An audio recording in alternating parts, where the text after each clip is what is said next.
जय Hind. Science with Priyanka class में आपका स्वागत है। आज जो आपका नया चैप्टर स्टार्ट होने वाला है, पौधे में जनन। पिछला जो चैप्टर था परिवहन था, क्या क्या चीज में, जंतु एवं पौधे दोनों में परिवहन हम पढ़ चुके हैं। जंतु एवं पौधे दोनों में हम श्वसन पढ़ चुके हैं। जंतुओं पादप में पोषण पढ़ चुके हैं। बचा है जंतुओं में पोषण या जंतुओं का जन पाचन तंत्र जो प्रक्रिया है वो बचा हुआ है। और आज जो होगा यह पौधे में जनन प्रक्रिया। ठीक है, यह टोटल संपूर्ण रूप से आज ही यह चैप्टर कंप्लीट रूप से खत्म हो जाएगा। पहले कोशिश यह रहेगी हमारी कि हम जो है बेहतर हो सकता है अपने तरफ से हम समझा देंगे, और उसके बाद जो बुक में दिया गया है उसको भी इंगित करेंगे, ताकि आपको यह भी ना लगे कि बस उसको छोड़ के आगे बढ़ाया जा रहा है। ऐसा भी कोई बात नहीं होगा। मेरा सर्वप्रथम कोशिश ये रहता है कि हम अधिक से अधिक हम समझा पाए, जिसके कारण से समय ज्यादा लगता है। और यदि हाईलाइटिंग करके निकलना होता तो हम कब का हाईलाइटिंग करके हम निकल चुके होते। ठीक है, चलिए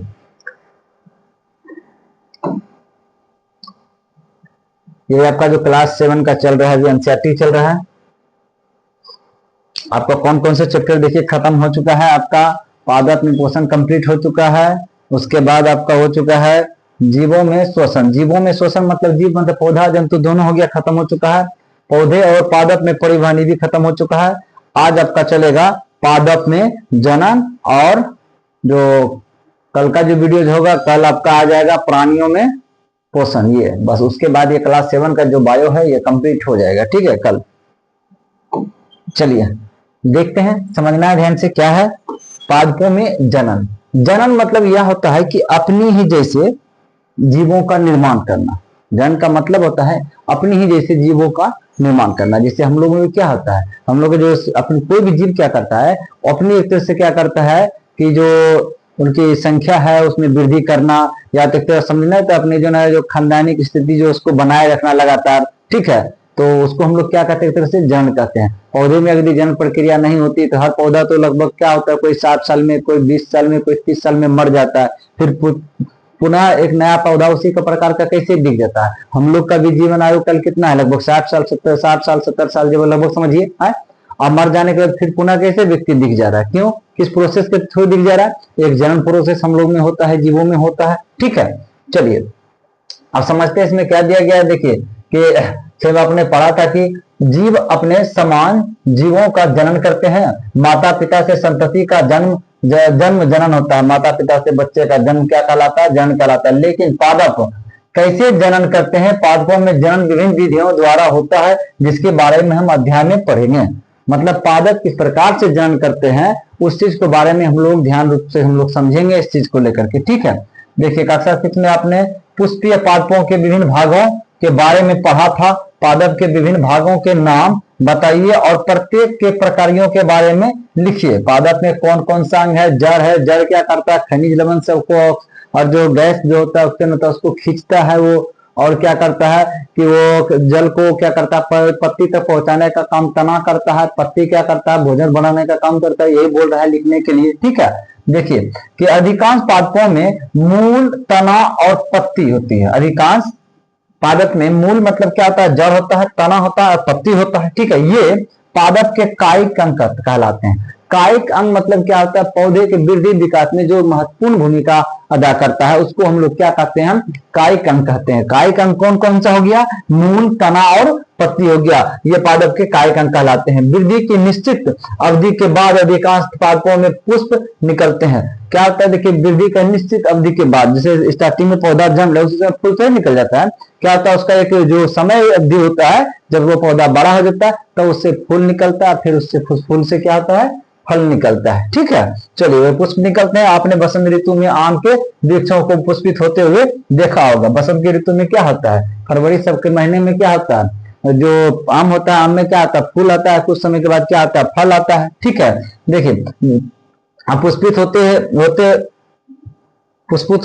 देखा होगा। यही पुष्प बाद में आम के उन रसीले फलों में निर्मित हो जाता है, जिनका आनंद हम लोग गर्मी में लेते हैं। हम फलों को खाते हैं, सामान्यतः बीजों को फेंक देते हैं। जो फल जो खाते हैं उस बीज को क्या करते हैं, फेंक देते हैं। अब पुनः वह बीज क्या करता है, उस बीज से क्या मिट्टी में फेंक दिए तो वह बीज क्या होता है, नमी प्रदान करके क्या होता है, नमी को ग्रहण करके फिर क्या करता है, वह पुनः उस बीज से क्या होता है, पौधा निकलता है। वो पौधा फिर बड़ा होगा, फिर उसमें फूल होगा, फिर उसमें फल होगा, उस फल को फिर खाएंगे, हम बीज को फेंक देंगे, ठीक ना, फिर उस बीज से होगा, यही प्रोसेस क्या होता है, चलते रहता है, ठीक ना। चलिए देखिए, बीज अंकुरित होकर नया पादप बनाते हैं, ठीक है। यदि ऐसा है तो पादप में पुष्पों की क्या भूमिका है, पुष्प पादप में जनन का कार्य करते हैं। वास्तव में पुष्प पादप के जनन अंग होते हैं। इसका मतलब क्या होता है, वह जो फूल है, फूल ही जनन अंग होता है।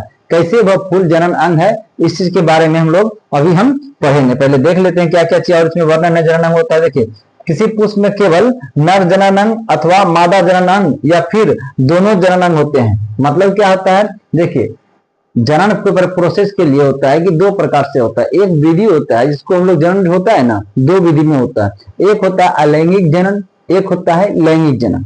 जो अलैंगिक जनन होता है जिसमें एक ही रहेगा, या नर या मादा, बस एक ही रहता है उसमें, ठीक है। जो लैंगिक जनन जो होता है उसमें नर और मादा दोनों होता है। हम लोग में क्या होता है, लैंगिक जनन होता है। हम लोग में क्या होता है, लैंगिक जनन होता है। चलिए देखते हैं।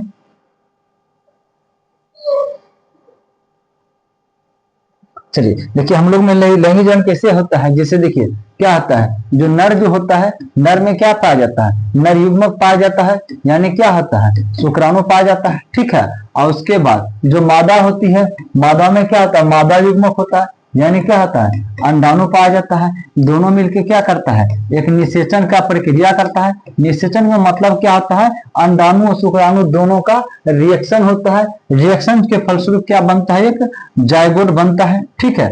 जायगोट ही है जो कि प्रथम कोशिका है, जो कि हम लोग के शरीर में निर्माण हुआ है। अभी तो अरबों कोशिका है, ठीक है, जायगोट का निर्माण करता है। तो इसी को हम लोग क्या कहते हैं, यह प्रक्रिया को हम लोग क्या कहते हैं, निषेचन प्रक्रिया। निषेचन में क्या होता है, दो युग्मक भाग लेता है। जहां दो युग्मक भाग लेता है उसको हम लोग कहते हैं लैंगिक जनन। क्या होता है, समझिएगा ध्यान से। जो जनन जो होता है, जनन क्या होता है, दो प्रकार का होता है। एक होता है आपका लैंगिक होता है, ठीक ना, एक लैंगिक होता है जिसमें क्या होता है, दो जनक होता है, ठीक ना, नर और मादा होगा। दूसरा होगा अलैंगिक, दूसरा क्या होगा, अलैंगिक होगा। इसमें क्या होता है, एक ही जनक होता है, नर या मादा क्या होता है, एक ही जनक होता है इसमें, ठीक है। अब देखिए, हम लोग पढ़ेंगे अब कि हम अलैंगिक जनन कैसे होता है, अलैंगिक जनन कैसे होता है, इस चीज को हम लोग समझेंगे। चलिए देखते हैं। स्टार्टिंग हम लोग कर रहे हैं अलैंगिक जनन से। स्टार्टिंग किससे करें हम लोग, अलैंगिक जनन से।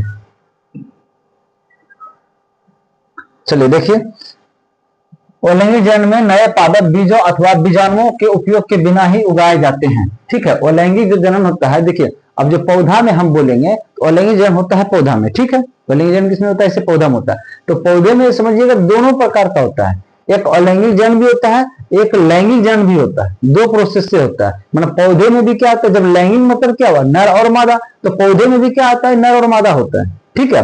वो हम बताएंगे आगे चल के, जब लैंगिक जनन बताएंगे पौधे में, क्योंकि पौधे के जनन के बारे में ही बताना। हम लोग में तो लैंगिक जनन होता ही है क्योंकि नर और मादा है, लेकिन पौधे में भी नर और मादा भी होता है। इसका मतलब उसमें भी लैंगिक जनन भी होता है, लेकिन उसमें एक और गुण होता है जो कि अलैंगिक जनन भी होता है, ठीक है। हम दोनों चीज के बारे में पढ़ेंगे तो, लेकिन जो अलैंगिक जनन है पहले उसको देखते हैं। तो अलैंगिक जनन देखिए क्या होता है, अलैंगिक जनन में नए पादप बीजों अथवा बीजाणुओं के उपयोग के बिना ही उगाए जा सकते हैं। मतलब अलैंगिक जनन में जो प्रजनन होता है उसके लिए बीज का जरूरत नहीं पड़ता है, ठीक है। जैसे क्या था, आम का था, आम का फूल था, फूल से क्या हुआ, फल बना, और फल में क्या था, बीज था, फिर बीज से पौधा बना। लेकिन अलैंगिक जनन में जो उसका जरूरत नहीं पड़ता है बीज का। जैसे आप देखे होंगे, जो कोई गुलाब का क्या है, फूल है, ठीक है। अब ये फूल को क्या कीजिएगा, उसके डंठल को काट दीजिए, ठीक है, और उसके डंठल को काट करके क्या कीजिए, मिट्टी में गाड़ दीजिए। देखिए वह क्या होता है, फिर से पौधा का निर्माण कर लेगा, ठीक है। या क्या होता है, आम का है वृक्ष है, ठीक है, उसके डंठल को काट लीजिए, उसके टहनी को काट करके और उसको क्या कर दीजिए, फिर मिट्टी में गाड़ दीजिए, ठीक। देखिएगा धीरे धीरे वह फिर एक वृक्ष का निर्माण कर लेता है। तो ये क्या है, इसमें लैंगिक या अलैंगिक का विधि हो रहा है, नहीं ना, इसमें बीज का कोई काम हो रहा है, नहीं हो रहा है। इसको हम लोग क्या कहते हैं, हम लोग अलैंगिक जनन कहते हैं। देखिए पहली यह समझती थी कि नए पादप सभी बीजों से ही उगते हैं, लेकिन उसने कभी गन्ना, आलू और गुलाब के बीज नहीं देखे। वह जानना चाहती है कि ये पादप जनन कैसे करते हैं, ये पादप जनन कैसे करते हैं। ये हो गया कैसे, ये सब हो गया अलैंगिक जनन करते हैं। जैसे देखिए गन्ना का भी क्या होता है, गन्ना का भी खेती कैसे होता है, गन्ने को क्या करता है, इतना छोटे छोटे टहनी को काट करके मिट्टी के अंदर में डाल देता है, फिर वही टहनी से क्या होता है, गन्ना का जो नया जो पौधा है वह निकल जाता है। ठीक है, ऐसा बहुत सारे, जैसे हम लोग जो कहते हैं, हम लोग सहजन कहते हैं, जो सोजीना हम लोग क्षेत्र में कहते हैं, ठीक है, तो उसमें कैल्शियम भरपूर मात्रा में पाया जाता है। तो वो क्या होता है, उसके टहनी को काट करके बस उसको क्या करके लगा दीजिए, ठीक है, उसको नमी मिलेगा, पुनः फिर पौधा का निर्माण कर लेगा, उसमें तो बीज का जरूरत नहीं पड़ रहा है। ठीक है, इसका मतलब पौधा अलैंगिक जनन कर रहा है। मतलब बीज तभी बनता है जब दो युग्मक क्या होता है, आपस में संयोग करता है, तभी बीज बनता है। ठीक है, इसमें तो क्या हो रहा है, बिना बीज का हो रहा है, इसका मतलब दो युग्मक का जरूरत नहीं है इसमें। चलिए, एक पहला इसका एक उदाहरण है कायिक प्रवर्धन। क्या है, कायिक प्रवर्धन। कायिक प्रवर्धन मतलब क्या होता है कि पौधे का जो कायिक भाग है, कायिक भाग कौन कौन सा था, मूल था, कौन कौन सा था, मूल था, तना था, पत्ती था, और इसको क्या करेंगे हम, काट करके क्या करेंगे हम, कहीं दूसरी जगह गाड़ देंगे। ठीक है, उससे नया पौधा बन जाएगा, उसी को हम लोग क्या कहते हैं, कायिक प्रवर्धन करते हैं। जिसे देखिए आलू, आलू में भी क्या होता है, हम लोग आलू को ही डालते हैं, तब फिर क्या होता है, उससे पौधा निकलता है। ठीक है, जो हम आलू खाते हैं उसी आलू को ही डालते हैं, उससे फिर पौधा निकल जाता है। ठीक है, वो सब क्या होता है, कायिक प्रवर्धन के अंतर्गत आता है। ठीक है, चलिए देखिए, यह एक प्रकार का लैंगिक जनन है, जिसमें पादप मूल, तने, पत्ती अथवा कली, मुकुल जैसे किसी कायिक अंग द्वारा नया पादप प्राप्त किया जाता है। ठीक है, चूंकि जन पादप के कायिक भागों से होता है, इसलिए इसे कायिक प्रवर्धन कहते हैं। कायिक भाग हम आपको बताए हैं, उसको कहते हैं, और जिसको क्या होता है, इसे क्या होता है, पौधे का वृद्धि विकास संभव हो पाता है। ठीक है, उसको हम लोग क्या कहते हैं, कायिक कहते हैं। अब ऐसा देखिए, ऐसा नहीं कि टहनी को ही काट करके लगाएंगे तो दूसरा पौधा होगा, किसी किसी का जड़ भी काट करके लगा दीजिएगा, उससे भी पौधा बन जाता है, किसी किसी का पत्ती काट के भी लगा दीजिएगा तो हो जाएगा। जैसे देखिए नागफनी का होता है, नागफनी क्या होता है, पत्ती होता है, उसको पत्ती भी काट करके लगा दीजिएगा तो उसका हो जाता है। ठीक है, तीनों भाग से होता है, जड़ से भी हो जाता है कायिक प्रवर्धन, और पत्ती से भी हो जाता है, और क्या होता है, तना से भी हो जाता है। ठीक है, चलिए वही बोल रहा है कि गुलाब और चंपा के पौधे की एक शाखा को उसकी पर्व संधि से काटिए। पर्व संधि देखिए किसको कहता है, समझिए ध्यान से, ट्रिगर दिया हुआ है, नहीं दिया हुआ है। जैसे देखिए नॉर्मली समझ लीजिए, जैसे कोई एक तरह से, यहाँ एक तरह से जो पौधा खड़ा है, ठीक ना, यहाँ से ना तो एक क्षेत्र जहाँ से पत्ती निकलता है। ठीक है, यहाँ क्या होता है, पत्ती निकलता है या टहनी निकलता है, तो ये जो क्षेत्र होता है इसको हम लोग कहते हैं पर्व संधि कहते हैं। क्या कहते हैं, पर्व संधि कहते हैं। और वहीं से क्या होता है, उसको काटा जाता है। ठीक है, जिसको हम लोग क्या कहते हैं, इस टिपरे को हम लोग कहते हैं कर्तन या कलम कहते हैं। ना कहते हैं कलम, गाछ का कलम चाहिए हमें वो है, तो उसको हम लोग क्या कहते हैं, कलम कहते हैं। ठीक है, चलिए उसके बाद देखिए, ठीक है, देखिए गुलाब के तने का कलम से जनन, देखिए यहाँ क्या है, यही पर्व संधि, ये क्या आपका पर्व संधि, यहाँ से काट करके क्या हो जाएगा, लगा देगा दूसरे जगह पे, गुलाब का पौधा हो जाएगा। ठीक है, चलिए वही चीज है। एक और चीज यहाँ क्या है, आलू के आंख से अंकुरित होता पादप। ठीक है, आलू में भी क्या होता है, आपका कायिक प्रवर्धन होता है। हम लोग का जो अदरक जो होता है, ठीक है, अदरक में भी क्या होता है, कायिक प्रवर्धन होता है। अदरक को भी नमी में डालिए, धीरे देखिए उससे जड़ निकलना शुरू हो जाएगा, एक अदरक का एक आदि जो होता है, अदरक जो होता है, अदरक का एक पौधा बन जाएगा। ठीक है, एक और चीज होता है आप लोग का बराय फिल्म, जिसको पथल चट्टा कहते हैं। बराय फिल्म को क्या कहते हैं हम लोग, पथल चट्टा कहते हैं। ठीक है, चलिए समझ लीजिए थोड़ा सा बस है, देखिए वही बात, एक पौधा था, पौधा का क्या क्या तना को काट करके यहाँ डाल दिया, देखिए एक नया पौधा हो गया, ये हो गया कायिक प्रवर्धन। यहाँ पे वही वो बोला गया पौधा, उसके पत्ती इसको काट करके यहाँ मिट्टी में डाल दिया, फिर दूसरा नया पौधा हो गया, ये कायिक प्रवर्धन हो गया। ये क्या है, पथल चट्टा है। ये क्या है आपका, पथल चट्टा। पथल चट्टा इसका बराबर फिल्म जो है पथल चट्टा, इसका नाम इसलिए रखा गया। यह क्या होता है, पौधे ये जो पौधा पत्थर बहुत बड़ा जो शिलान्यास बहुत बड़ा पत्थर सब है, उसके बीच में भी मिट्टी थोड़ा सा भी अंश है, तो यह वहां पर भी उग जाता है। ठीक है, इसलिए इसको क्या कहते हैं हम लोग, पथल चट्टा कहते हैं। ठीक है, यह बहुत ज्यादा फायदेमंद होता है हमारे किडनी के लिए। किडनी में उपस्थित जो स्टोन जो होता है वो इसको क्या करता है, ये क्या करता है, उसको अंदर से उसको खींच करके बाहर निकाल लेता है। ठीक है, इसलिए जिसके किडनी में स्टोन का समस्या है उसको इसका यूज करने के लिए आश्वासन दिया जाता है। चलिए पथल चट्टा, देखिए पथल चट्टा में कायिक प्रवर्धन कैसे होता है समझ लीजिएगा। पथल चट्टा का जो पत्ता जो होता है ना, ये जो पत्ता है, ठीक है, पत्ता को क्या कीजिए, तोड़िए और मिट्टी में गाड़ दीजिए। जैसे मिट्टी में गाड़िएगा ना, तो यहाँ से देखिए नया नया क्या होता है, पौधा निकलने लगता है। पथल चट्टा का ही नया नया पत्ती से नया नया पौधा निकलने लगता है। ठीक है, इसलिए ठीक है, इसका मतलब क्या हो गया, पथल चट्टा में भी क्या होता है, कायिक प्रवर्धन। तो वही पथल चट्टा का ही पौधा, देखिए उसे क्या होता है, नया नया क्या हुआ, पौधा निकलना शुरू हो गया। अब देखिए बुझो जानना चाहता है कि क्या कायिक प्रवर्धन का कोई लाभ है, मतलब कायिक प्रवर्धन करने से कोई लाभ है। हाँ लाभ है। अब जैसे नॉर्मली समझिएगा ध्यान से, अब क्या करते हैं हम, कोई एक वृक्ष है, जैसे देखिए कायिक प्रवर्धन से क्या लाभ है, जैसे देखिए कि ये आम का वृक्ष है, ठीक है, हाँ ठीक है। अब देखिए कोई इसमें क्या है, एक टहनी है जो कि इतना बड़ा कोई टहनी है, ठीक है। अब यहां से हम इसको काट कर निकाले, इतना बड़ा हमको पौधा मिला कि नहीं, थोड़ा बड़ा पौधा मिल जाता है, कलम वाला बड़ा पौधा मिल जाता है। अब क्या करेंगे हम, वही जो आम को उगाने के लिए क्या करेंगे, बीज का इस्तेमाल करेंगे, है। तो बीज में क्या होगा, एक छोटा से पौधा बढ़ते बढ़ते उतना बड़ा तक पहुंचेगा, और कलम में क्या आता है, बड़ा वाला ही पौधा मिल जाता है, ठीक है। तो उसको क्या होता है, जल्दी उसके विकास में संभावना होता है, तुरंत अच्छा से विकास तुरंत हो जाएगा, ठीक है। और ये भी देख लेते हैं कौन गाछ ज्यादा स्वस्थ है, कौन ज्यादा वृक्ष जो सही रूप से विकसित हुआ है, उसी के टहनी को काट करके यदि कलम के रूप में यूज करेंगे तो ज्यादा और फायदामंद होता है। इसलिए हम लोग क्या करते हैं, कलम का इस्तेमाल ज्यादा हम लोग करते हैं, वही चीज का वर्णन यहाँ पे किया गया है, ठीक है। चलिए उसके बाद देखिए क्या चीज है, मुकुलन। चलिए देखिए हम खुद एक तरह से कुछ कुछ समझा देते हैं इसमें, ठीक है। और किस किस प्रकार से होता है कायिक प्रवर्धन इसमें, और लैंगिक जनन कैसे कैसे होता है, हम सबको इसमें हम समझा दे हैं, आप सिर्फ समझिएगा ध्यान से।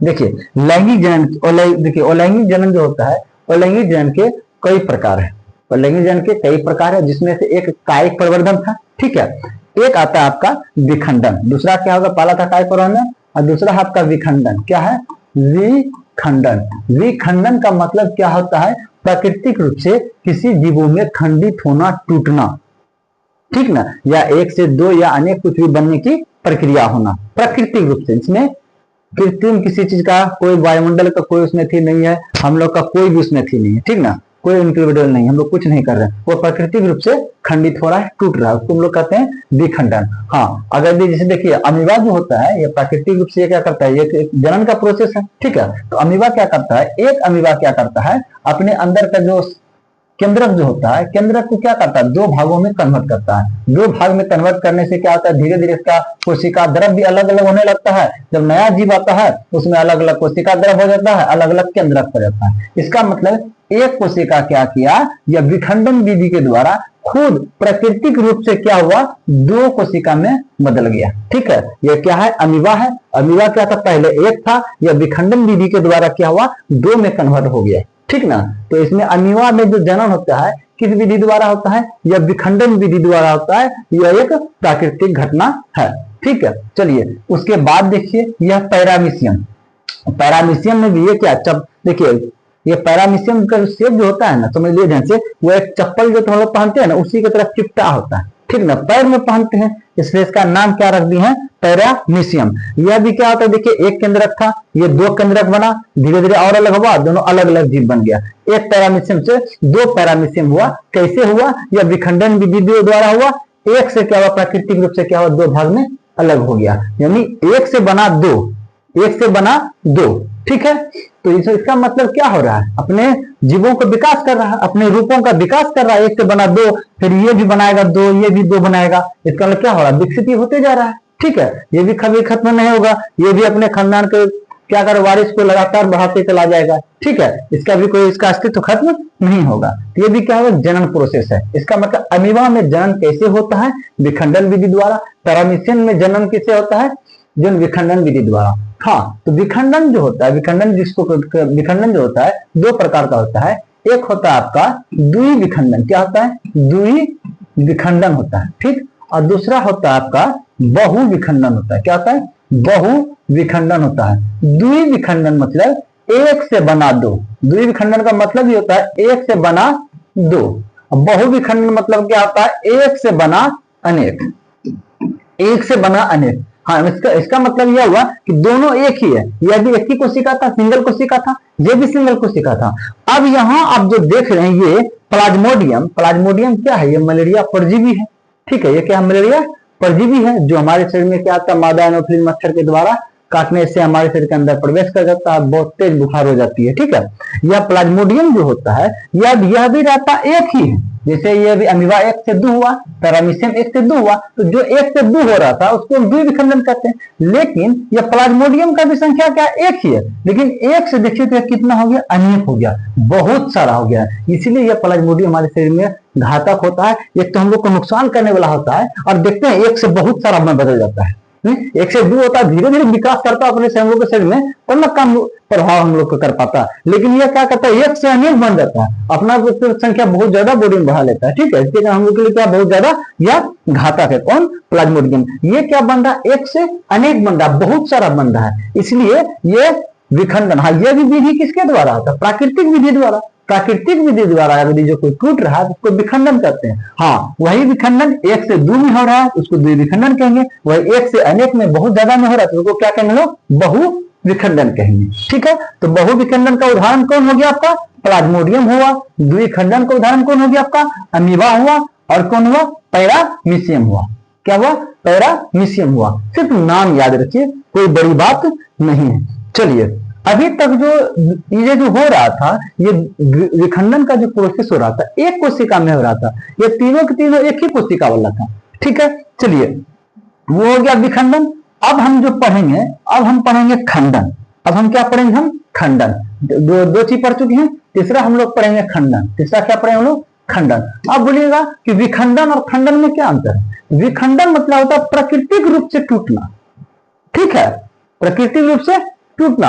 खंडन का मतलब होता है या हम तोड़ दिए जा करके, या हवा के माध्यम से टूट गया, या जल की गति के कारण टूट गया, ना क्या होता है? वो कृत्रिम रूप से टूटना हुआ खंडन का मतलब। अब देखिए, यह जो खंडन जो होता है, जैसे देखिए क्या है आपका, यह स्पायरो गैरा।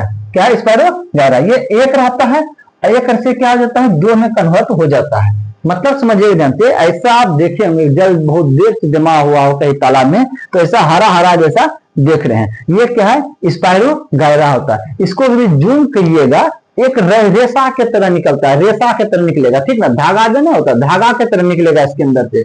वही क्या होता है, जब इसे देखिए पानी इधर से आ रहा, ठीक आ रहा, अब पानी का बहाव पूरा तेज हो जाएगा तो क्या होगा, इसके अंदर जो होगा, ठीक है, ये स्पायरो गैरा, वो एक से दो में बदल जाएगा, लेकिन टूटेगा भी ना। जैसे एक से दो बदला तो दो अलग अलग जीव हो गया, फिर इससे भी दो बदला, फिर अलग अलग जीव हो गया। इस प्रकार से अपना विभाजन करके क्या करता है? बढ़ते जाता है। तो अब समझिएगा ध्यान से, इसका मतलब क्या हो रहा है? इसको जो तोड़ा जो जा रहा है, ये प्राकृतिक रूप से तोड़ रहा है ना, ये पानी के बहाव से नहीं टूट गया, या तो बहुत तेज हवा चल से टूट गया, या तो हम लोग अंदर घुसे पानी में है, ठीक है, हम लोग ना पानी से इसको हटाते हैं तो हाथे से हटाने से टूट गया, तो इसको हम लोग क्या कहते हैं? खंडन कहते हैं। तो खंडन विधि द्वारा जनन कौन करता है? जनन मतलब क्या होता है? अपने संख्या में वृद्धि कराना। तो ये एक से क्या हो जा रहा है? दो हो जा रहा है। ठीक है, किस विधि द्वारा? खंडन विधि द्वारा। अब पूछेगा कि विखंडन खंडन में और क्या एक अंतर है?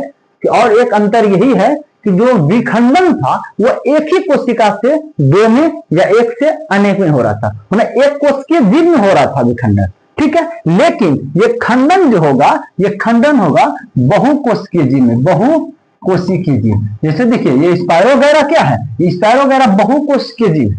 ठीक है, चलिए, आप लोग विखंडन और खंडन आप समझ चुके हैं। देखिए, इस चीज का वर्णन आपके बुक में नहीं है, लेकिन इसका भी करना जरूरी है, एग्जाम में पूछा जाता है। ठीक है, हम अपने तरह से लगभग हम पॉइंट को समझा देते हैं, उसके बाद बुक में जो है उस चीज का हम उस चीज को हम बताएंगे। चलिए, अब आते हैं हम लोग मुकुलन, जिसको बडिंग कहते हैं। क्या कहते हैं हम लोग इसे?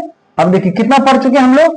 कायिक पढ़े 1, विखंडन पढ़े 2, खंडन पढ़े 3। अब हमारे चौथा नंबर में, किसमें? चौथा नंबर में, इसको हम लोग क्या कहते हैं? मुकुलन। देखिए, मुकुलन का अर्थ ही होता है कि किसी के जीव से क्या, जीव के शरीर से कुछ एक्स्ट्रा भाग का निकल जाना, एक्स्ट्रा भाग का शरीर से ही निकल जाना, और वह निकलते निकलते इतना बड़ा हो जाना। जैसे देखिए, मेरा हाथ है, यहाँ से थोड़ा सा क्या हुआ, कोई मांस निकला, निकलते निकलते निकलते वो क्या हो गया, एक और हाथ का निर्माण कर लिया। ठीक ना, बस यही प्रोसेस क्या हो जाता है? मुकुलन हो जाएगा। लेकिन हम लोग में तो ऐसा संभव नहीं है। तो होता है किसमें सब चीज? देखिए, ये जो हाइड्रा होता है, किसमें? हाइड्रा जो होता है, हाइड्रा में क्या होता है? देखिए, पहले क्या था, थोड़ा सा बाहर निकला ये, उसके बाद और थोड़ा सा बाहर निकला। ठीक ना, ये बड यानी मुकुल है ये। ठीक है, क्या है? मुकुल। ये जो थोड़ा जो बाहर जो निकलता है ना, उसको हम लोग कहते हैं मुकुल। ये पूरे प्रोसेस को ये मुकुल निकलते निकलते नया जीव बन जाता है, उस विधि को हम लोग मुकुलन कहते हैं। थोड़ा मुकुल निकला और बड़ा मुकुल निकला और बड़ा मुकुल निकला। अब पता चलता है, देखिए, ये बड़ा था, बड़ा था, बड़ा था, बड़ा आ गया। ठीक है, ये छोटा था, बड़ा था, बड़ा हुआ और बड़ा हो गया एकदम। देखिए, पूरा दूसरा सेम टू सेम क्या हुआ? हाइड्रा का निर्माण हो गया। ठीक है, सेम टू सेम क्या हुआ? हाइड्रा का निर्माण हो गया। अब समझ में आ गया, ठीक ना। इसको हम लोग क्या करते हैं, मुकुलन विधि। इसको क्या कहते हैं हम लोग, मुकुलन विधि। मतलब किसी शरीर के अंग से कुछ अवशेष अंग का निकलते निकलते निकलते निकलते नया अंग बना लिया, उसको हम लोग क्या कहेंगे, मुकुलन विधि। तो मुकुलन विधि द्वारा किसका जन्म होता है, तो हाइड्रा का। किसका जन्म होता है, आपका हाइड्रा का जन्म होता है, ठीक है। एक और है, देखिए एक और है, ये है, ये कौन है, यीस्ट है। ये क्या है, यीस्ट है। यीस्ट में भी क्या होता है, मुकुलन विधि होता है। यीस्ट में भी क्या होता है, मुकुलन विधि होता है। देखिए इसमें क्या था, एक यीस्ट का ये थोड़ा सा बाहर निकला और थोड़ा सा बाहर निकला, अब देखिए नया यीस्ट का निर्माण कर दिया। क्या कर दिया, नया यीस्ट का निर्माण कर दिया, थोड़ा थोड़ा निकलते निकलते निकलते, ठीक ना। ये जो थोड़ा थोड़ा जो निकलता है इसको कहते हैं मुकुल। मुकुल मुकुल निकला, नया जीव निकल गया, ठीक ना। इस प्रोसेस को फिर क्या कहते हैं हम लोग, मुकुलन। इसका मतलब क्या होता है, यीस्ट में भी किसके द्वारा जन्म होता है, अपने अपने संख्याओं को बढ़ाने का काम किसके द्वारा करता है, यीस्ट, मुकुलन विधि के द्वारा, ठीक है। चलिए इसमें हम लोग इतना तक हम समझे हैं, इतना तक का ही इसमें जिक्र भी है। चलिए अब हम आते हैं, देखिए एनसीईआरटी के बुक पे आते हैं, देखते क्या कह रहा है अभी तक में।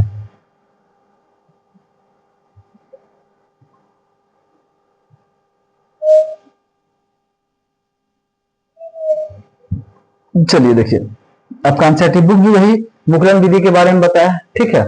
मुकुलन क्या था, देखिए चलिए एनसीईआरटी बताया, मुकुलन के बारे में बताया आपका। देखिए यीस्ट के बारे में जो है ना, ये यीस्ट जो है, यीस्ट के बारे में यह बता दिया है मुकुलन, लेकिन ये हाइड्रा में मुकुलन के बारे में नहीं बताया, लेकिन एग्जाम से पूछता है बहुत ज्यादा, इसलिए हम हाइड्रा को भी हम बता चुके हैं इस चीज को लेकर, ठीक है। चलिए अब क्या, खंडन। खंडन के बारे में बता चुके हैं, यह कहता है तालाबों अथवा ठहरे हुए पानी अन्य जलाशयों में हरे अपवंची कुछ, मतलब ना बोलते हुए जो आपका था स्पायरो गायरा जो था, जो तालाब में नहीं हरा हरा जैसा, ठीक है। देखिए वो उसको हम शैवाल भी कहते हैं। क्या कहते हैं उसको, हम शैवाल भी कहते हैं। क्या कहते हैं उसको, हम शैवाल कहते हैं। शैवाल क्या, शैवाल ही है वो, ठीक है। चलिए अब अगला देखते हैं। हाँ अगला, अभी तक हम लोग कौन कौन सा पढ़े, चलिए एक बार रिविजन करते हैं हम लोग। तो क्या क्या पढ़े हम लोग पढ़े बहु, पहले सुनिए, हाँ पहले हम लोग पढ़े हम लोग विखंडन। क्या पढ़े हम लोग, विखंडन। विखंडन मतलब प्राकृतिक रूप से खंडन होना। कितने जीवों का, मात्र एक कोशिकीय जीवों में होता है। किसमें होता है, एक कोशिकीय जीवों में होता है। अगर यदि एक से दो बनता है इसको क्या कहते हैं, द्विविखंडन। क्या कहते हैं हम लोग, द्विविखंडन कहते हैं। ये कौन कौन करता है, आपका अमीबा करता है, और क्या कौन करता है, आपका पैरामीशियम करता है। क्या करता है, पैरामीशियम करता है, ठीक है। अब एक से बन गया अनेक, एक से बन गया अनेक, इस विधि को क्या कहते हैं हम लोग, बहुविखंडन। क्या कहते हैं हम लोग इसको, बहुविखंडन। तो बहुविखंडन कौन करता है, आपका प्लाज्मोडियम करता है। कौन करता है, आपका प्लाज्मोडियम करता है। ये विखंडन का कहानी खत्म। दूसरा होता है आपका खंडन। दूसरा क्या आता है आपका, खंडन। खंडन कौन करता है, ये बहुकोशिकीय जीव करता है। कौन करता है, बहुकोशिकीय जीव करता है, ठीक ना। अब समझिएगा ध्यान से, यह बहुकोशिकीय जीव करता है। तो इसमें क्या होता है, यह प्राकृतिक रूप से नहीं, यह कृत्रिम रूप से टूटता है, ठीक है। इसके अंतर्गत कौन आता है, आपका स्पायरोगायरा। क्या आता है आपका, स्पायरोगायरा आता है। स्पायरोगायरा क्या है, एक प्रकार का क्या है, एक शैवाल है, ठीक है। यहां तक समझे। और तीसरा हम लोग समझे थे क्या चीज, मुकुलन। क्या चीज समझे थे, मुकुलन। मुकुलन में क्या करता है, एक जीव से क्या आता है, अनेक जीव में कन्वर्ट हो जाता है, ठीक है। मतलब एक जीव से क्या होता है, मुकुल निकलते निकलते क्या होता है, दूसरा जीव का निर्माण हो जाता है। यह मुकुलन किसमें होता है, आपका हाइड्रा में होता है। किसमें होता है, आपका हाइड्रा में होता है। और किसमें होता है, यीस्ट में होता है। और किसमें होता है, यीस्ट में होता है, ठीक है। इस चीज को हम क्या किए हैं, संपूर्ण रूप से इसको भी हम बता चुके हैं। चलिए मुकुल तक हम आए हुए थे। चलिए अब हम लोग पढ़ेंगे ये चीज, आपका ये पुनरुद्धान बोलिए या पुनर्जनन बोलिए, ठीक है। चलिए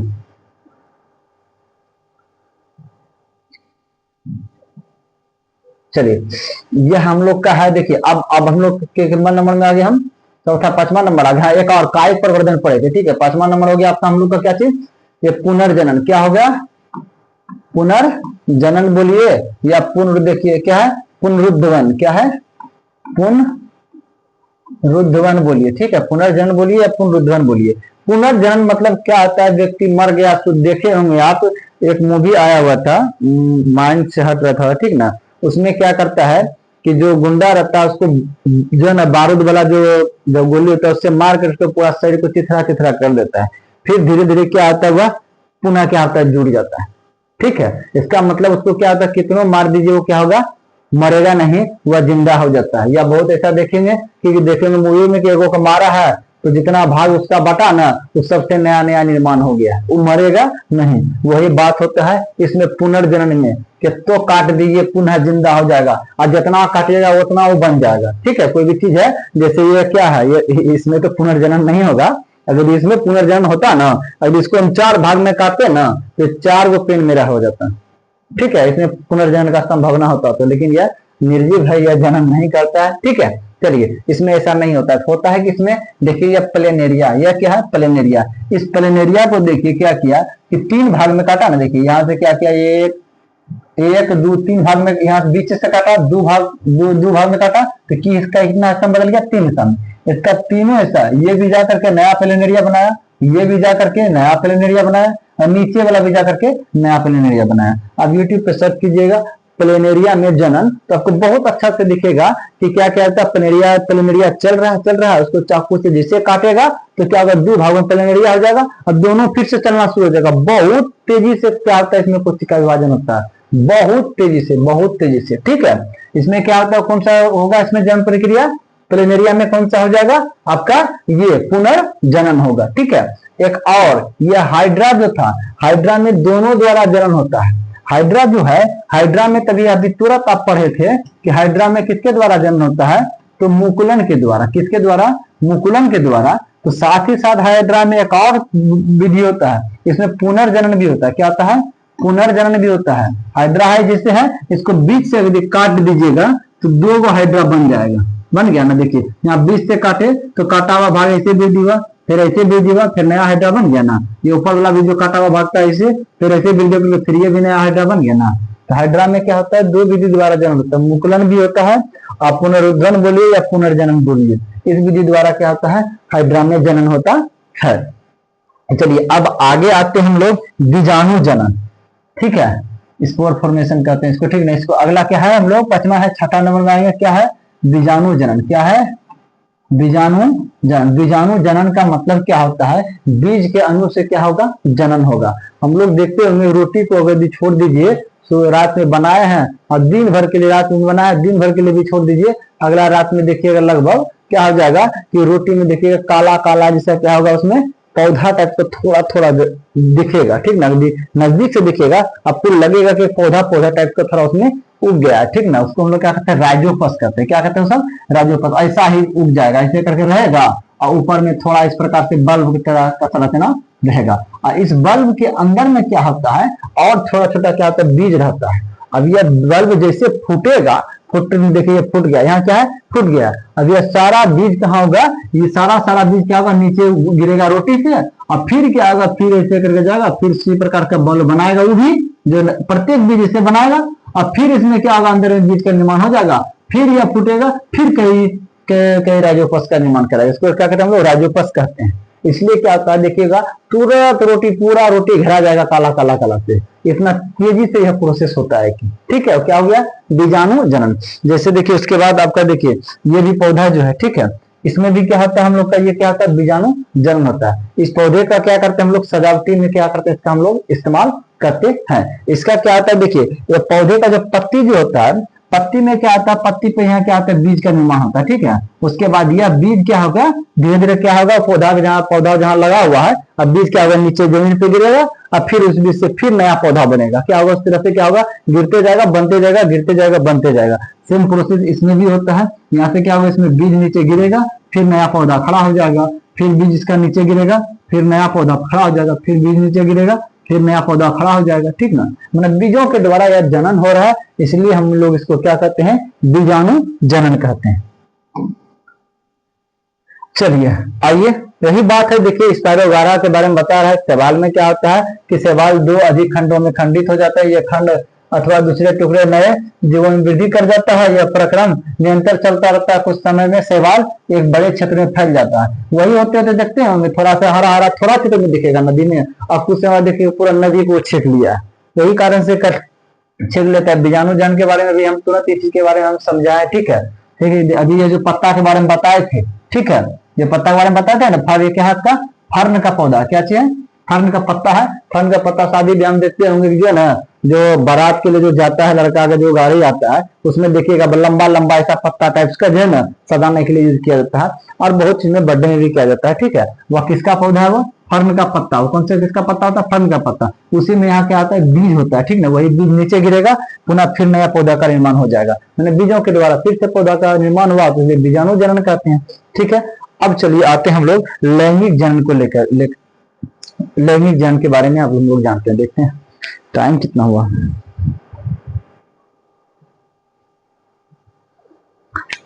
चलिए अब देखिए, आधी क्या हो गया? एक तरह से एक प्रोसेस खत्म हो गया आपका, और लैंगिक जनन खत्म हो गया। इसमें देखिए नर भाग मादा भाग का देखिए एक के है, उसी से जनन हो जा रहा है। ठीक है, दूसरे को किसी का मतलब नहीं। एक पौधा का बीज था, उसी से क्या हो गया? जनन हो गया। किसी से कोई मतलब नहीं। यहाँ पे क्या बीज से जो बीज जो निकला इसी से जनन हो गया। किसी दूसरे से निषेचन फिसेचन का कोई मतलब नहीं, नर या मादा का कोई झमेला नहीं। अब किसी में देखिए, इसमें भी क्या था? एक था, एक ही से क्या होगा? दो का निर्माण हो गया। ठीक है, इसमें दो गो का जरूरत ही नहीं पड़ा, इसलिए इसको क्या कहते हैं हम लोग? लैंगिक जनन में एक ही चीज से हो ही जाता है सब कुछ। ये एक ही था कैलेंडरिया, उससे तीन गो बन गया। क्या है? ये लैंगिक जनन का उदाहरण हो गया। ठीक है, एक से ही निर्माण होता है अलग अलग। क्या देखिए यहाँ क्या है? यीस्ट एक ही था, एक से दो गो बन गया। ठीक है, ये भी क्या होगा? एक से दो बन रहा है। एक से यदि सिर्फ दो गो बन जा रहा है उसको हम लोग क्या कहेंगे? लैंगिक जनन होता है। ठीक ना, कायिक प्रवर्धन में भी क्या होता है? एक से दो बनता है। ठीक है, चलिए अब हम लोग क्या किए? अभी तक हम लोग पढ़े हैं एक से दो बनने वाला। कितना? एक से दो बनने वाला, जिसमें निषेचन विसेचन का कोई मैटर नहीं था, निषेचन का कोई भी बात नहीं था। लेकिन हाँ, अब जो हम लोग पढ़ेंगे, अब हम लोग पढ़ेंगे लैंगिक जनन। लैंगिक जनन में क्या होता है? एक नर भाग होना जरूरी होता है, एक मादा भाग होना जरूरी होता है। लैंगिक जनन में दो युग्मक होते हैं, एक नर युग्मक, एक मादा युग्मक। वही नर भाग से नर युग्मक निकलता है, मादा भाग से मादा युग्मक निकलता है। चलिए अब देखते हैं, हम लोग अभी पौधे के बारे में पढ़ना है, जनन के बारे में, तो हम लोग अभी शुक्राणु अंडाणु के बारे में नहीं यूज करेंगे। लेकिन हाँ, जिस प्रकार से पुरुषों से हम लोग में शुक्राणु निकलता है, मादा से हम लोग में क्या आता है? अंडाणु निकलता है, वही प्रोसेस इसमें भी होगा। इसके भी क्या होता है? पुरुष जनन भाग से क्या होगा? इसका जो युग्मक होगा वो निकलेगा, मादा जनन भाग से जो युग्मक होगा वो निकलेगा, फिर वो दोनों निषेचन करेगा। अब हम लोग पुरुष हैं तो हम लोग का युग्मक अलग ना होगा, और ये पौधा है तो इसका अलग ना होगा। जब नर युग्मक का जो हम लोग में होगा, ठीक है, वही इसमें हो जाएगा, तब तो गड़बड़ सड़बड़ हो जाएगा। ठीक है, चलिए, क्योंकि पौधा का ही निर्माण करना है, पौधे से कोई मनुष्य का निर्माण नहीं करवाना है। चलिए अब हम लोग समझते हैं इस चीज को, कैसे कैसे क्या चीज होता है पौधे में निषेचन को लेकर के।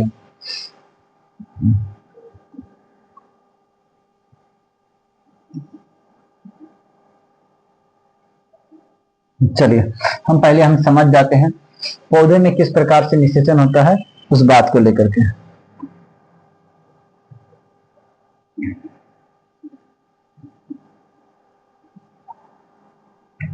चलिए पौधे का भिन्न भिन्न भाग को हम समझते हैं। देखिए, पौधे में निषेचन के बारे में या लैंगिक जनन के बारे में जानने से पहले जानते हैं कि उसका मुख्य अंग जो होता है पुष्प होता है। पौधे में लैंगिक जनन का मुख्य अंग होता है पुष्प, और यदि पुष्प नहीं है तो वह क्या होगा? कोई भी लैंगिक जनन नहीं होगा। क्यों? क्योंकि पुष्प में ही नर भाग और मादा भाग पाया जाता है, फूल नहीं तो कोई उपाय नहीं। ठीक है, चलिए अब हम देखते हैं कि फूल में क्या क्या पाया जाता है। देखिए, फूल में जो होता है, जो पुष्प जो होता है, पुष्प के भाग के बारे में हम लोग समझेंगे। पुष्प में क्या होता है? तीन पार्ट पाया जाता है। एक होता है आपका सहायक अंग। क्या होता है? एक सहायक अंग। निषेचन तो होगा, लैंगिक जनन तो होगा, लेकिन कुछ इसमें पार्ट होता है जो कि उस प्रोसेस को होने में क्या होता है? सहायता प्रदान करता है। हम उसको भी नहीं भूलेंगे जो हमें मदद कर रहा है। ठीक है, यानी पौधे को जो मदद कर रहा है हम उसको भी नहीं भूलेंगे, हम उसके बारे में भी जिक्र करेंगे। जब मदद कर रहा है वही प्रोसेस में न कर रहा है मदद। चलिए हम सहायक अंग को भी लेंगे। उसके बाद एक होता है आपका नर अंग। क्या होता है? एक नर अंग होता है, एक होता है आपका मादा अंग। क्या होता है? एक आपका मादा अंग होता है। ठीक है, चलिए अब देखिए सहायक अंग कौन कौन सा होता है आपका? सहायक अंग होता है आपका, समझिए ध्यान से, ये जो नीचे जो ये जो दिख रहा है आपका, ये जो पार्ट, इतना सा जो पार्ट दिख रहा है, ठीक है, इसको हम लोग कहते हैं पुष्पासन। इसको क्या कहते हैं हम लोग? पहला क्या हो गया? पुष्पासन है, यानी पुष्पासन। पुष्पासन मतलब क्या होगा? पुष्प का आसन, यानी पुष्प जहां पे है तो पुष्प इसी पे न स्थिर है, पुष्प इसी पे है न स्थिर है। यहाँ से इसको हटा दीजिए पुष्प गिर जाएगा। हम लोग ये क्या करते हैं? हम लोग बोलते हैं कि बोरी चटाई जो बिछाते हैं और उसको क्या कहते हैं, आइए आसन पे बैठिए, मतलब कि हम उसी पे है, उस पे बैठेंगे, हम उसी पे विराजमान है। तो पुष्प किस पे विराजमान है, यही क्षेत्र पे विराजमान है, इसको हम लोग क्या कहते हैं, पुष्पासन कहते हैं। ठीक है, चलिए दूसरा भाग होता है आपका बाह्य दल। क्या होता है, बाह्य दल। देखिए समझिएगा ध्यान से, ये भी दल ही है, ये भी दल है, ये थोड़ा अंदर पड़ जाता है, ये बाहर है ना, इसलिए हम इसको क्या कहते हैं, बाह्य दल। ये बाहर पड़ता है इसलिए इसको हम कहते हैं बाह्य दल। अब देखिए बाह्य दल का, ये पुष्पासन का, ये सब का काम होता है नीचे से सपोर्ट देना, नीचे से सपोर्ट देना। देखिए जो स्टार्टिंग जब पौधा, जब फूल जब उगने लगता है, उस समय यह जो ये अंदर वाला जो होता है, ये दल होता है, इसको हम लोग कहते हैं बाह्य दल। पहले देख लीजिए, ये हो गया आपका बाह्य दल, और ये इसको हम लोग कहते हैं दल। शुरू शुरू में ये दल बहुत कोमल होता है, बहुत कमजोर होता है, इसलिए क्या करता है, ये बाह्य दल क्या करता है, शुरू में देखिएगा कोई फूल होता है उसमें इस तरह से क्या रहेगा, ढके रहेगा। ये ढक के कौन रखता है, बाह्य दल ढक के रखता है, थोड़ा थोड़ा इसको मजबूत होने देता है, ठीक ना। तब धीरे मजबूत होते जाएगा, धीरे धीरे धीरे फैल करके फिर क्या होगा, ये नीचे हो जाता है। यह हर पौधे में हरे रंग का होता है, या हर पौधे में क्या होता है, ये बाह्य दल क्या होता है, हरे रंग का होता है। हाँ, अगर यदि एक है तो उसको बाह्य दल कहेंगे। ये हरा वाला भी बहुत बहुत होता है, 8 गो 10 गो 15 गो इस प्रकार से नीचे में, पौधे के नीचे में रहता है। ठीक है, तो एक है तो बाह्य दल कहेंगे, बहुत सारा है तो इसको क्या कहते हैं हम लोग, बाह्य दल पुंज कहेंगे। ठीक है, बाह्य दल पुंज कहेंगे। सुने नहीं है फिजिक्स में, है ये एक सीधी रेखा में जाने वाली किरण को क्या कहते हैं, एक क्या कहेंगे, प्रकाश को क्या कहते हैं लोग, सीधी रेखा में गमन करने प्रकाश को क्या कहते हैं, किरण कहते हैं, ठीक ना। और वही अगर यदि कई किरण गमन कर रहा हो तो उसको हम लोग टोटल को हम लोग क्या कहते हैं, किरण पुंज कहते हैं। क्या कहते हैं हम लोग, किरण पुंज कहते हैं। वही एक है तो उसको बाह्य दल कहते हैं। अब बहुत सारा को हमको यदि कहना है तो क्या कह देंगे, टोटल को कुल मिला के बाह्य दल पुंज कह देंगे। बात बराबर है। चलिए उसके बाद यह जो आपका रेड कलर का जो होता है, ये बाह्य दल के बारे में हम लोग समझ गए। अब तीसरा पार्ट हम लोग को क्या आता है, दल। क्या आता है, दल का। अब देखिए, अब बाह्य दल एक है तो बाह्य दल बोलेंगे, जब बहुत सारा बाह्य दल पुंज कह देंगे, बात खत्म है। एक वो है तो उसको भी दल कहेंगे। और ये भी क्या आता है, बहुत सारा होता है, 20-25 गो लोगों होता है। काउंटिंग कीजिएगा, अपना तोड़ तोड़ के देख लीजिएगा गुलाब के फूल में क्या होता है। ठीक है, और इसको हम लोग क्या कहते हैं, इसको भी हम दल, एक वो है तो दल कहेंगे, बहुत सारा है तो क्या कहेंगे हम लोग, दल पुंज कह देंगे इसमें। चलिए ठीक है, अब देखिए इसका काम क्या होता है, यह अलग अलग कलर का होता है। जो पौधे जो आप बोलते हैं कि जो ना ये लाल कलर का फूल चाहिए, पीला कलर का फूल चाहिए, उजला कलर का फूल चाहिए, तो अलग अलग कलर का जो फूल का जो हम मांग करते हैं वह कलर कौन होता है, यही होता है आपका दल होता है। यह कलर चुनिंग क्या होता है, दल में ही होता है। ठीक है, यह कलर क्या होता है, चुनिंग इसको क्या करता है, बहुत फायदा प्रदान करता है। और यही क्या होता है, महक ही होता है। महक जो आप लोग फूल में जब सूंघते जो है, महकता भी आपका यही दल ही है। इससे क्या होता है, ये अपने फायदे के लिए अलग अलग कलर रखता है, ये अपने फायदे के लिए क्या होता है, अलग अलग महक रखता है। जिससे हम लोग क्या करते हैं, लड़कियां लोग क्या करती है, तो हम लोग क्या करते हैं, अलग अलग रंग का कपड़ा पहनते हैं। ठीक है, क्या चीज के लिए, आकर्षित करने के लिए। ठीक है, अभी दुनिया में कोई आदमी वहां नहीं है, वहां कोई आदमी है ही नहीं, तो आप एक ही बार में देखिएगा कैसा रंग कपड़ा पहने नहीं पहने, कोई मतलब नहीं है। ठीक है, लेकिन हाँ कोई आदमी को आकर्षित करने के लिए क्या करते हैं, हम लोग अलग अलग रंग का कपड़ा पहनते हैं। ठीक है, और ज्यादा लुभान्वित करना होता है तो हम लोग क्या करते हैं, सेंट मारते हैं। ठीक है, तो उसी प्रकार से सेम ये दल क्या करता है, ये भी क्या करता है, कीड़ों को आकर्षित करने के लिए हम लोग को भी ये आकर्षित करता है। ठीक है, और वो आकर्षित करके ये अपना फायदा निकालता है। कैसे निकालता है, हम इस चीज को भी हम बताएंगे। ये कीड़ों को आकर्षित करने के लिए क्या करता है, ये अलग अलग रंग का होता है, और यह क्या करता है, एक विशेष प्रकार का गंध छोड़ता है, जिसको फूलों का महक कहते हैं। हम लोग सुनने के लिए जाते हैं और कीड़े भी इसके पास आता है।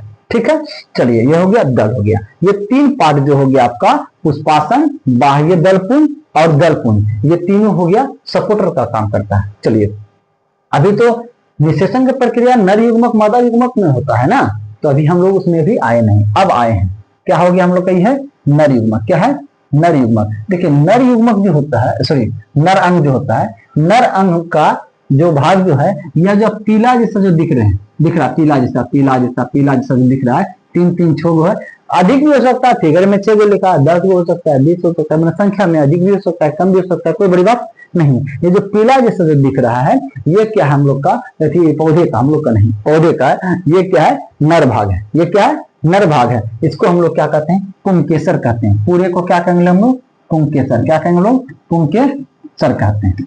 पूरे भाग को क्या कहेंगे हम लोग? पुंकेसर कहते हैं। इसमें क्या होता है? दो भाग होता है। इसमें कितने भाग होता है? दो भाग होता है। एक भाग जो होता है यहां से लेकर के यहां तक, यहां से लेकर के यहां तक होगा। चलिए थोड़ा कलर लगता है, चेंज करना पड़ेगा। चलिए यहां से लेकर के यहां तक का जो भाग होता है, ठीक है, एक अलग भाग होता है, ये एक अलग भाग होता है। ठीक है, चलिए यहां से जो यहां तक का जो भाग होता है उसको हम लोग कहते हैं तंतु। क्या कहते हैं? तंतु। और कहीं इसी को लिखता है पुतंतु, तंतु, या कहीं लिखा रहेगा पुतंतु। ठीक, उसके बाद यह जो भाग जो है, ये जो ऊपर में ये सब जो भाग है, ये सब जो भाग है, ये सब जो है, ये सब जो है, ये टोटल डमरू जैसा जो है एकदम गोल गोल टाइप का, उसको हम लोग कहते हैं पराग कोश। क्या कहते हैं हम लोग? पराग कोश। ठीक है, इसी पराग कोश के अंतर्गत क्या है? इसी पराग कोश के अंदर, इसी के अंदर में पाया जाता है परागकण। इसी के अंदर में क्या पाया जाता है? परागकण पाया जाता है। ठीक है, और ये जो है भाग, इसको कहते हैं पराग कोश कहते हैं। क्या कहते हैं इसको हम लोग? पराग कोश कहते हैं। ठीक है, इस पराग कोश के अंदर क्या पाया जाता है? परागकण पाया जाता है। ठीक है, अब समझिएगा ध्यान से। अब मतलब देखिए हम लोग में क्या होता है, हम बताए थे कि जो हम लोग में जो नर होता है और हम लोग में जो मादा होता है, नर से नर युग्मक जो निकलता है वो होता है शुक्राणु। ठीक है, और मादा से मादा युग्मक जो होता है वो होता है क्या? अंडाणु। होता है ना? उसी प्रकार से हम लोग का, जैसे नर के लिए हम लोग के लिए शुक्राणु जरूरी है, उसी प्रकार से पौधे के फूल के लिए नर अंग में से यह परागकण जरूरी है। ठीक है, हम लोग का जो शुक्राणु काम करता है वही पौधे में क्या करता है? यह परागकण काम करता है। यानी पुरुष के तरफ से हिस्सा लेने के लिए हम लोग में शुक्राणु जाता है, आप फूल में परागकण जाता है। चलिए पुरुष के तरफ से हिस्सा लेने वाला पार्ट हमको मिल गया। अब देखिए, अब आते हैं हम लोग मादा अंग में। किसमें आते हैं हम लोग? मादा अंग में आते हैं। अब चलिए देखिए मादा अंग जो होता है, यहां से देखिए, यहां से लेकर के यहां तक क्या था? पुष्पासन था।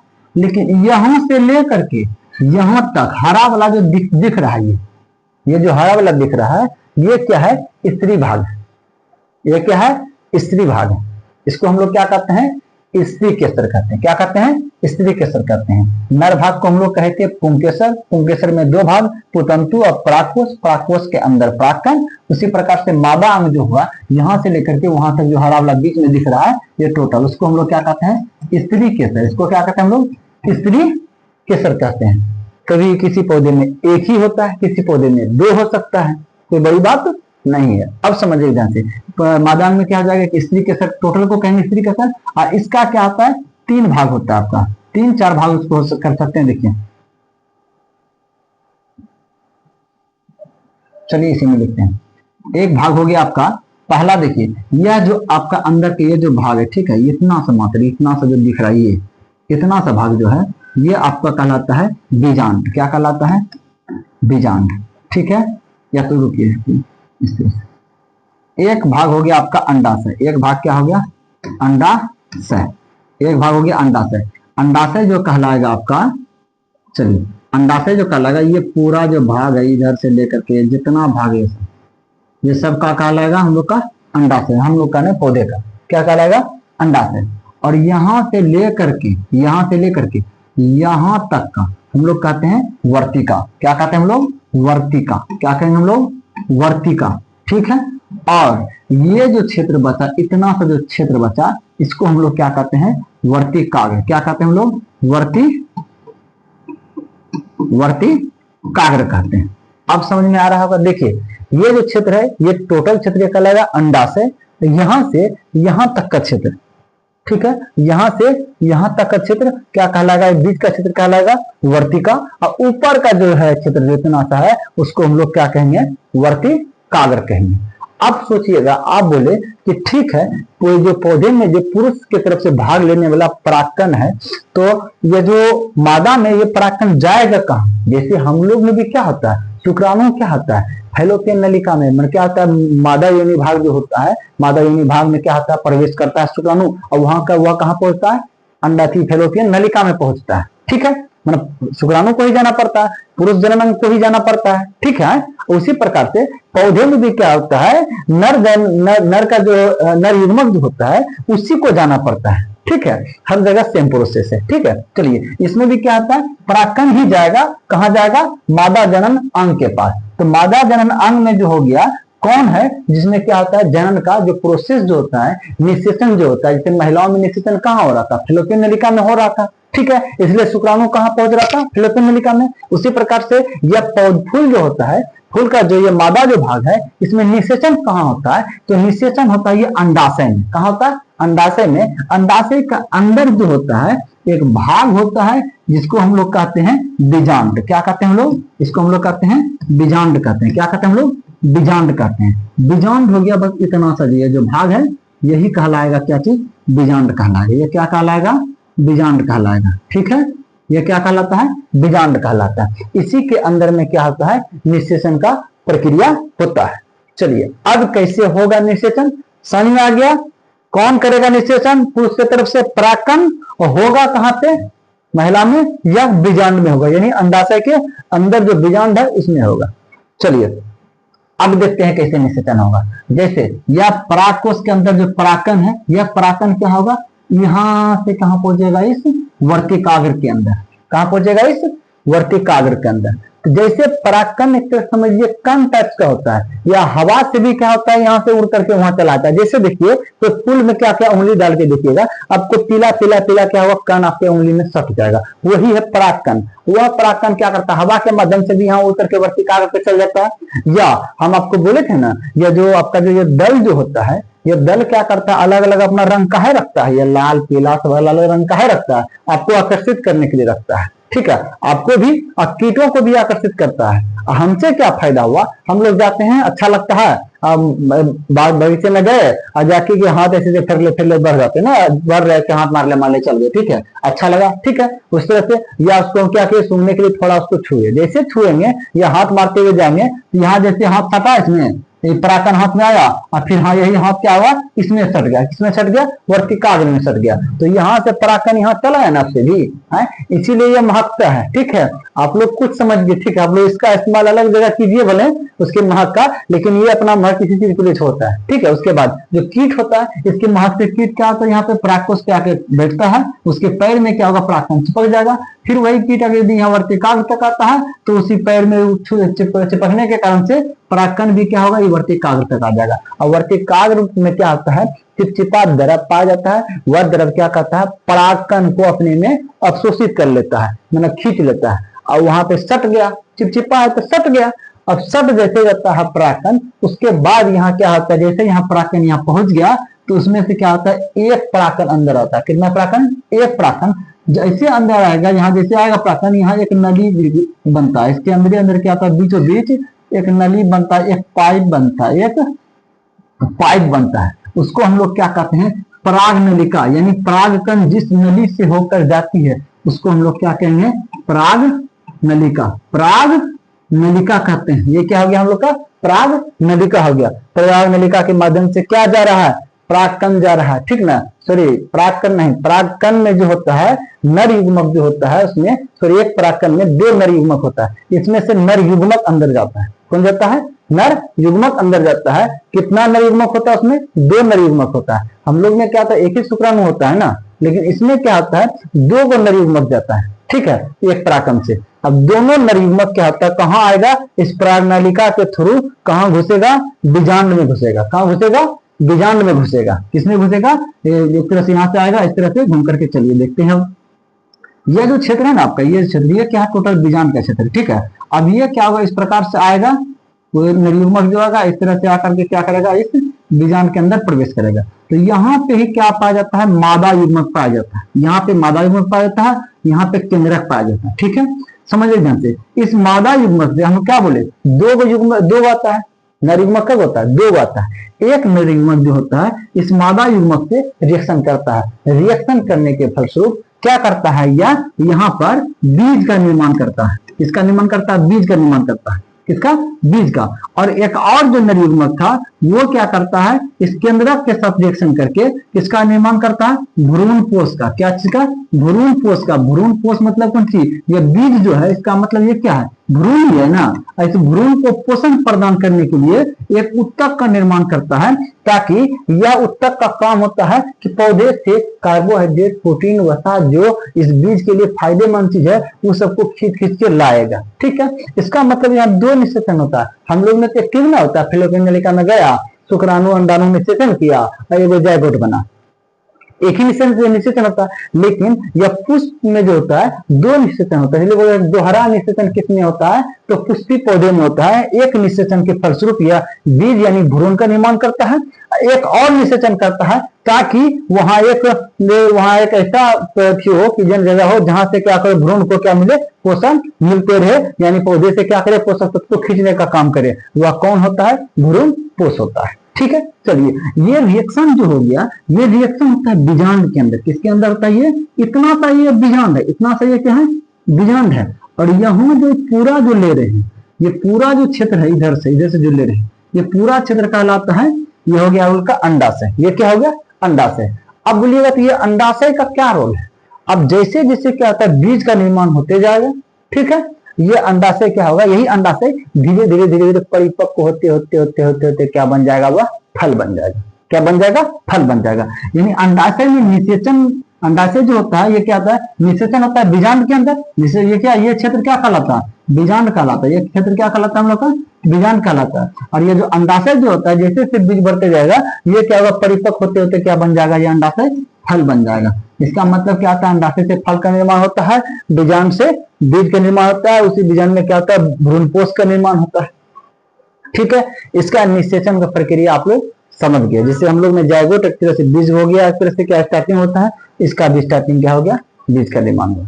ठीक है, चलिए संपूर्ण रूप से इस चीज को आप समझ गए होंगे। हाँ, अब बोलिएगा क्या यह जो फूल है, इसी फूल का जैसे कि एक है परागकण यहाँ से उड़ करके इस वर्तिकाग्र के पास आया, अगर यदि इसी में आप एक और चीज पूछ सकते हैं, फुल्ली प्रोसेस तो आप समझ गए होंगे किस प्रकार से होता है इसका लैंगिक जनन। ठीक है, अब हम आपको एक और चीज पूछते हैं, दो प्रकार का होता है लैंगिक, इसमें जो होता है ये, हाँ, ये जो प्रोसेस जो हुआ परागकण का परागकोश से निकल करके वर्तिकाग्र में जाना, ठीक है, और उसके जाता है, यह प्रोसेस को कहते हैं हम परागन कहते हैं। क्या कहते हैं, परागन कहते हैं। मतलब क्या हुआ कि परागकण जो होता है, इसे परागकोश था, इससे परागकण निकल करके यहाँ वर्तिकाग्र के पास आया, इस प्रोसेस को हम कहते हैं परागन कहते हैं। क्या कहते हैं, यानी परागकण का, परागकण का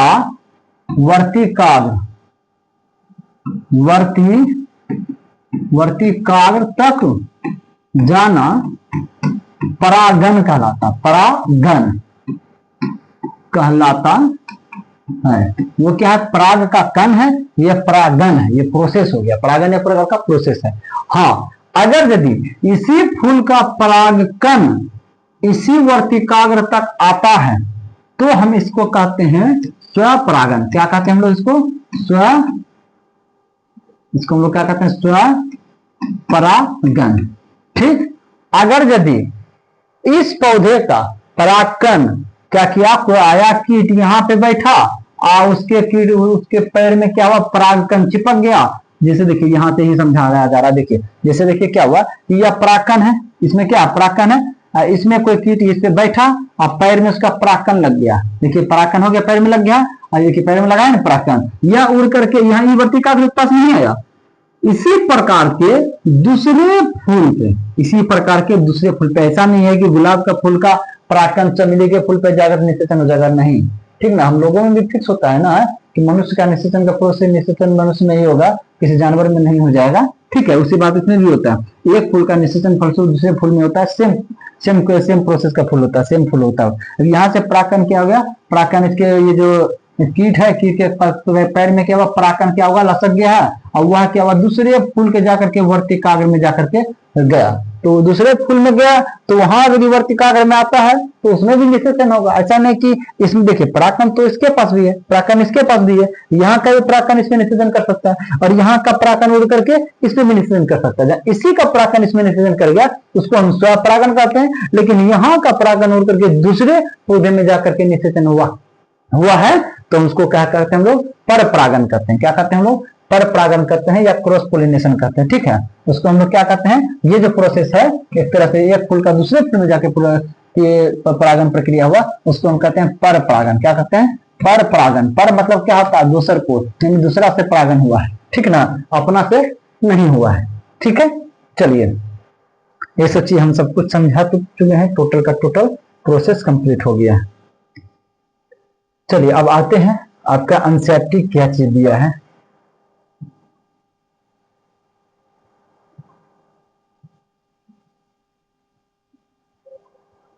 चलिए एनसीईआरटी भी वही बताई है, क्या बताया, पुंकेसर जो होता है, ये पूरे भाग से पुंकेसर है, तो उसके बीच के भाग को क्या कहते हैं, पुतंतु कहते हैं, और ऊपर वाले को क्या कहते हैं, पराकोष। ये पराकोष के अंदर ही क्या पाया जाता है, पराग कण पाया जाता है। वही यहाँ भी बता दे रहा है, ठीक है, ये मादा भाग में क्या बता दे रहा है कि ये क्षेत्र क्या होता है, अंडाशय होता है। अंडाशय के ये जो क्षेत्र अंडाशय पूरा है, उसके अंदर में क्या पाया जाता है, ये बीजांड पाया जाता है। यह बीजांड में ही क्या होता है, दो प्रकार का निषेचन होता है, एक निषेचन से बीज बनता है, दूसरा निषेचन से भ्रूणपोष बनता है। भ्रूणपोष बनता है जो बीज को पोषण देता है। ठीक है, उसके बाद क्या होता है, ये जो अंडाशय जो होता है, ये अंडाशय क्या बन जाता है, यह फल का निर्माण करता है। ठीक है, चलिए इसलिए देखते होंगे अंडाशय, जैसे देखिए अंदर में क्या बीजांड है, ऊपर से अंडाशय है, ये बीजांड से क्या बन गया, बीज, और ऊपर से क्या बन गया, फल। इसलिए देखते होंगे ऊपर का क्षेत्र जैसे कोई सेब है, ठीक है, जैसे सेब है या तो या आमे है, ठीक है, ऊपर देखिएगा क्या होता है, फल होता है, ठीक ना, और बीच में देखिएगा बीज होता है ना, यही कारण से होता है। ये सब देखिए द्विलिंगी पुष्प होते हैं, नर और मादा एकलिंगी पुष्प। हाँ अब देखिए, अभी तक हम लोग जो देखे थे, एक ही फूल जो था, अभी जो निषेचन जो हम करवाए थे, एक ही फूल में दोनों गुण था, नर युग्मक भी था और मादा युग्मक भी था। ठीक ना, एक नर युग्मक भी था यानी कि पराकोष जो थी, इसमें पुंकेसर भी था, और मादा युग्मक जो मादा जो था, उसमें स्त्री केसर भी था, दोनों एक ही पुष्प में था। और कोई ऐसा पौधा होता है उसमें जो फूल होता है वह एक लिंगी होता है, या तो उसके स्त्रीय केसर होगा फूल में, या तो क्या, तो उसमें स्त्रीय केसर हो जाएगा, या तो उसमें सिर्फ पुंकेसर होगा। दोनों में से कोई एक होगा, क्या होगा, दोनों में से कोई एक होगा। वही चीज के बारे में चलिए देखते हैं।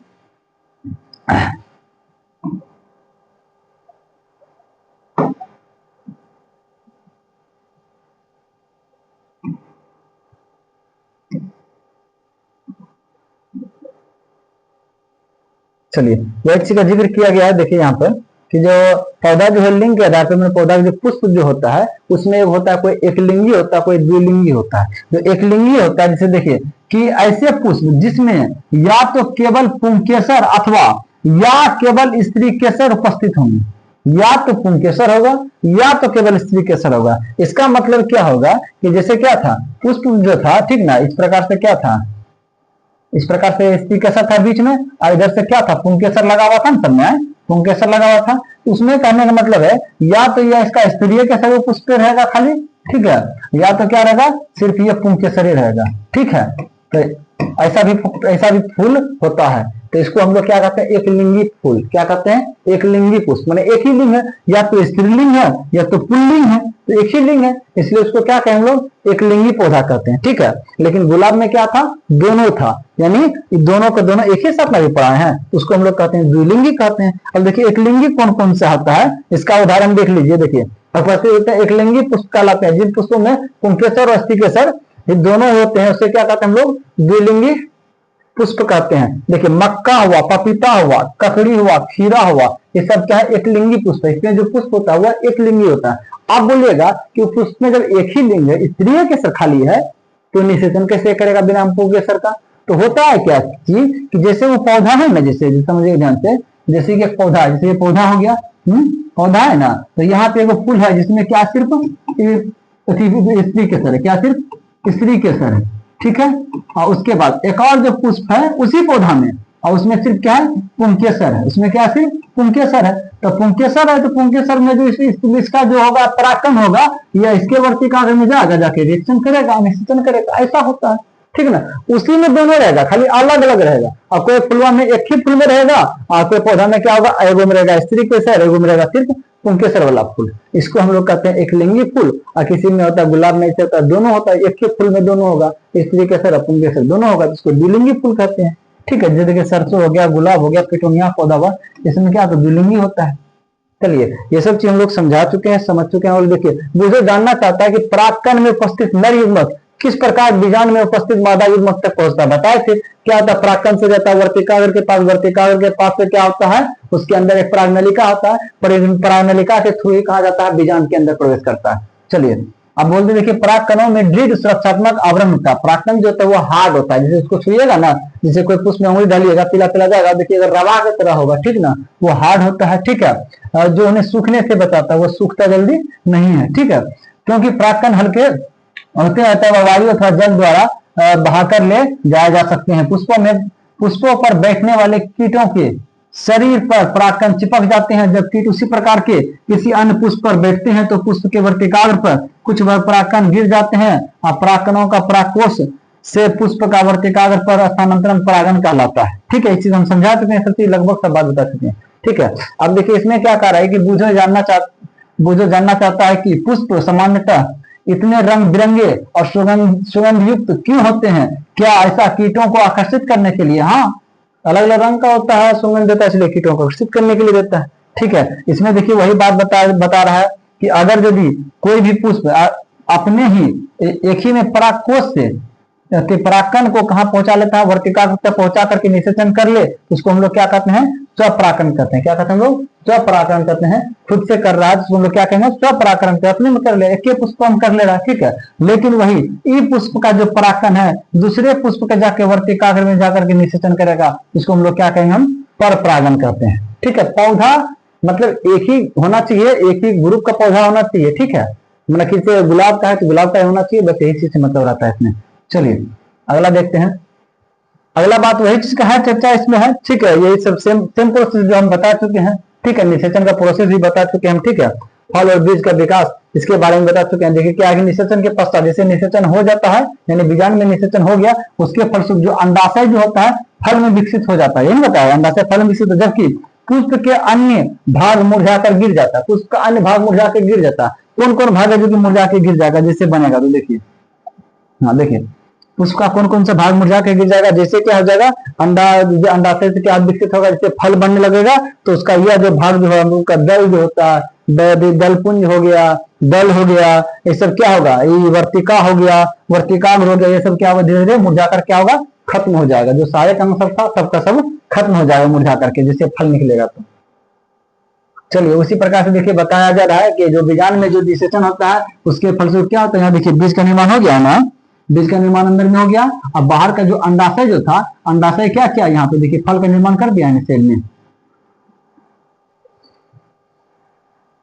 चलिए हाँ, बीजों के प्रकीर्णन, बीज का प्रकीर्णन का मतलब ये होता है फैलना, प्रकीर्णन का मतलब ही फैलना होता है। बीज का परिकीर्णन से क्या चीज फायदा होता है, जैसे देखिए हम लोग क्या करते हैं, कोई भी बीजारोपण जो हम लोग करते हैं थोड़ा फैला फैला कर करते हैं, कि जैसे एक बीज यहाँ है, एक बीज यहाँ देंगे, एक बीज यहाँ देंगे, एक बीज यहाँ देंगे, ऐसा क्यों करते हैं, ठीक है, क्योंकि समझिए ध्यान से, यहाँ जो मिट्टी जो होता है, मिट्टी में क्या होता है, खनिज लवण सब कुछ पाया जाता है, ठीक है, और उसमें गैस पाया जाता है, उस चीज को यह बीज क्या करता है, अवशोषित करता है।